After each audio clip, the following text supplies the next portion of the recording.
ನಾವು ಈ ದಿನ ಸರ್ವೇ ಸಾಮಾನ್ಯವಾಗಿ ಎಲ್ಲ ವಯಸ್ಸಿನವರನ್ನು ಸಾಧಾರಣವಾಗಿ ಕಾಡುವಂತಹ ಕೆಮ್ಮಿನ ಒಂದು ಔಷಧಿಯನ್ನು ತಯಾರಿಸೋ ಬಗೆಯನ್ನು ತಿಳ್ಕೊಳ್ಳೋಣ. ಅದಕ್ಕೆ ಬೇಕಾಗುವ ಸಾಮಗ್ರಿಗಳು ಎರಡು. ಒಂದು, ಆಡುಮುಟ್ಟದ ಗಿಡದ ಎಲೆಗಳು ಅಥವಾ ಆಡುಸೋಗೆ ಗಿಡದ ಎಲೆಗಳು ಹಾಗೂ ಜೇನುತುಪ್ಪ. ಈ ಔಷಧಿಯನ್ನು ತಯಾರಿಸುವ ವಿಧಾನವನ್ನು ನಾವೀಗ ನೋಡೋಣ. ಮೊದಲಿಗೆ ತಾಜಾ ಆಡುಸೋಗೆ ಗಿಡದ ಎಲೆ ಅಥವಾ ಆಡುಮುಟ್ಟದ ಗಿಡದ ಎಲೆಗಳನ್ನು ಒಂದಿಷ್ಟು ತೆಗೆದುಕೊಳ್ಬೇಕು. ಆ ಎಲೆಗಳನ್ನು ಚೆನ್ನಾಗಿ ತೊಳೆದು ಇಟ್ಕೋಬೇಕು. ನಾನೀಗ ಆ ಎಲೆಗಳನ್ನು ತೊಳೆದು ಇಟ್ಕೊಂಡಿದ್ದೀನಿ. ನಂತರ ಆ ಎಲೆಗಳನ್ನು ಚೆನ್ನಾಗಿ ಬಿಡಿಸಿಕೊಂಡು, ಅಂದರೆ ಎಲೆಗಳ ಚಿಕ್ಕ ಚಿಕ್ಕ ತುಂಡುಗಳನ್ನಾಗಿ ಮಾಡಿ ನಾವು ಅದನ್ನು ಚೆನ್ನಾಗಿ ರುಬ್ಬಿಕೊಂಡು ಪೇಸ್ಟ್ ಥರ ಮಾಡ್ಕೋಬೇಕಾಗತ್ತೆ.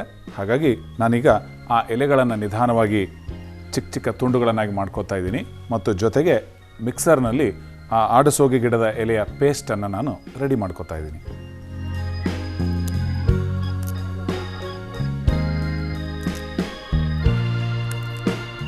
ವಿಶೇಷವಾಗಿ ಈ ಔಷಧಿ ಹೆಚ್ಚು ಕಫ ಇರುವಂಥ ಸಮಸ್ಯೆಯಲ್ಲಿ ಉಸಿರಾಟಕ್ಕೆ ತೊಂದರೆಯಾದಾಗ ಆ ಕಟ್ಟಿಕೊಂಡಿರುವ ಕಫವನ್ನು ನಿವಾರಿಸೋದಕ್ಕೆ ಬಹಳಷ್ಟು ಉಪಕಾರಿಯಾಗುತ್ತೆ ಈ ಒಂದು ಔಷಧಿ. ಈಗ ಎಲೆಗಳು ಸಿದ್ಧವಾಗಿವೆ. ಈ ಆಡುಸೋಗೆ ಅಥವಾ ಆಡುಮುಟ್ಟದ ಗಿಡದ ಎಲೆಗಳನ್ನು ನಾನೀಗ ಮಿಕ್ಸರ್ನಲ್ಲಿ ಹಾಕೋತಾ ಇದ್ದೀನಿ. ನೀವು ಮನೆಯಲ್ಲಿ ರುಬ್ಬೋದಕ್ಕೆ ಕಲ್ವ ಯಂತ್ರ ಅಥವಾ ರುಬ್ಬೋದಕ್ಕೆ ವ್ಯವಸ್ಥೆ ಇದ್ದರೆ ಖಂಡಿತವಾಗ್ಲೂ ಕಲ್ಲಿನಲ್ಲೇ ಈ ಎಲೆಗಳನ್ನು ಹಾಕಿ ಚೆನ್ನಾಗಿ ರುಬ್ಬಿ ಪೇಸ್ಟ್ ಥರ ಮಾಡ್ಕೋಬೋದು.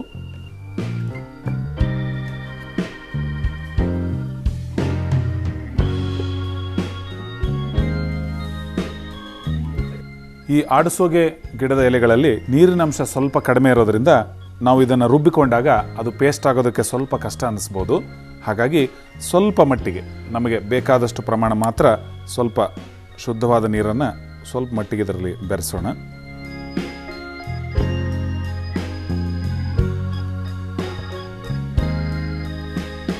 ಈಗ ಇದನ್ನು ನಾನು ಮಿಕ್ಸಿಯಲ್ಲಿ ಈ ಆಡುಸೋಗೆ ಗಿಡದ ಎಲೆಯ ಮತ್ತು ನೀರಿನ ಮಿಶ್ರಣದ ಒಂದು ಪೇಸ್ಟನ್ನು ರೆಡಿ ಮಾಡ್ಕೊಳ್ತಾ ಇದ್ದೀನಿ.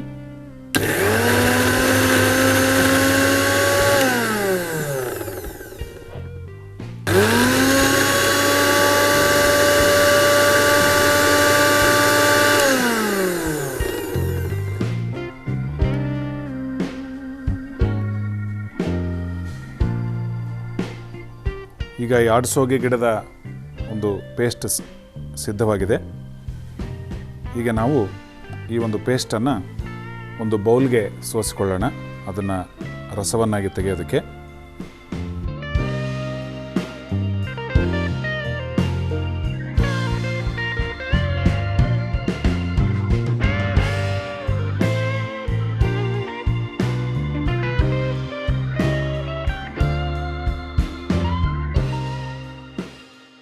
ಈ ಒಂದು ಆಡುಸೋಗೆ ಗಿಡದ ರಸ ಈಗ ರೆಡಿಯಾಗಿದೆ. ನಮಗೆ ಇಲ್ಲಿ ಕೆಳಗಡೆ ಬೌಲಲ್ಲಿ ಆ ರಸ ಸಿಗ್ತಾ ಇದೆ. ಈಗ 6 ಚಮಚದಷ್ಟು ಸಿದ್ಧವಾಗಿರೋ ಈ ಆಡುಸೋಗೆ ಗಿಡದ ಎಲೆ ರಸಕ್ಕೆ ನಾನೀಗ 3 ಚಮಚದಷ್ಟು ಪ್ರಮಾಣ ಜೇನುತುಪ್ಪವನ್ನು ಬೆರೆಸ್ತಾ ಇದ್ದೀನಿ.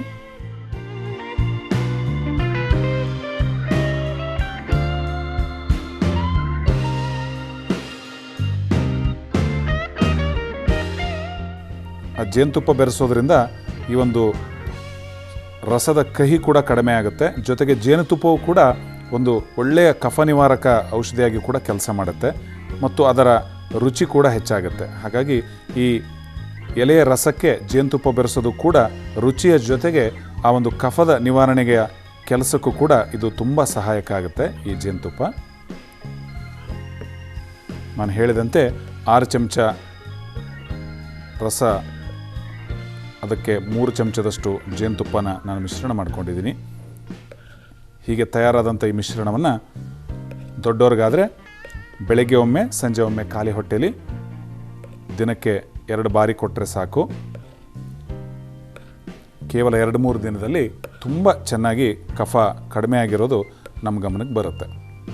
ಈಗ ನಮ್ಮ ಆಡುಸೋಗೆ ಗಿಡದ ಎಲೆ ರಸ ಹಾಗೂ ಜೇನುತುಪ್ಪ ಮಿಶ್ರಣದ ಈ ಒಂದು ಪಾನೀಯ ಸಿದ್ಧವಾಗಿದೆ.